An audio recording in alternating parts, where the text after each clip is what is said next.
Football ইতিহাসের প্রথম কোন প্লেয়ার হিসেবে ইউরোপের বাইরে থেকে ব্যালন ডিওরের সেরা 10-এ জায়গা করে নিয়েছিলেন নেইমার জুনিয়র। এরপর তাকে নিয়ে শুরু হয় ইউরোপের জায়ান্ট ক্লাবদের মধ্যে কারাকারি। নিজের পছন্দ অনুযায়ী বেছে নেন বার্সেলোনাকে। অনেকেই বলেছিলেন এত কম বয়সে নেইমার ইউরোপে গিয়ে ভালো করতে পারবেন না, কিন্তু বল পায়ে অলৌকিক সব কাজ করে বেড়ানো নেইমারকে থামানোর সাধ্য কার? বার্সেলোনায় যোগ দিয়ে প্রথম সিজনেই করলেন বাজিমাত।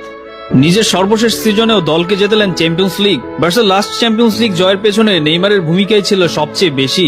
করেছেন প্রত্যেকটা নকআউট স্টেজে গোল। জাতীয় দলের শুরুটাও হয়েছিল দুর্দান্ত। ম্যাচ প্রতি নেইমারের গোল অ্যাসিস্ট মেসি রোনালদোর চেয়েও বেশি। কনফেডারেশনস কাপের ফাইনালে ওই সময়ে টানা 34 ম্যাচ অপরাজিত থাকা স্পেনকে বধ করেছেন একাই। এরপর ব্রাজিলকে এনে দিয়েছেন একমাত্র অধরা অলিম্পিক মেডেল। নিজের প্রথম বিশ্বকাপটাও শুরু করেছিলেন রূপকথার মতো। অভিষেক বিশ্বকাপে 4 গোল করার পর ইনজুরির সেই হৃদয় বিদারক ঘটনা ব্রাজিল ফ্যানদের হয়তো এখনো কাঁদায়। সর্বশেষ বিশ্বকাপে ক্রোয়েশিয়ার বিপক্ষে একাই ম্যাচ বের করার পর ব্রাজিল যেভাবে হারলো, এরপর নেইমারকে আসলে দুর্ভাগা ছাড়া আর কিছুই বলার নেই। বিশ্বকাপ বললেই যে ব্রাজিলের কথা প্রথম মাথায় আসে, সেই ব্রাজিলের সর্বোচ্চ গোলদাতার নামের পাশে নেই কোনো বিশ্বকাপ। ব্যক্তিগত সর্বোচ্চ পুরস্কার ব্যালন ডিওরও নেই। শুধু নেই। তারপরও কেন মেসি রোনালদোর পর নেইমারের নাম উচ্চারণ হয়, এই প্রশ্নের উত্তর ফুটবল প্রেমীদের অজানা নয়। ব্রাজিল ফুটবলের আদি সৌন্দর্য রোনালদিনহোর পর নেইমারই বহন করেছেন।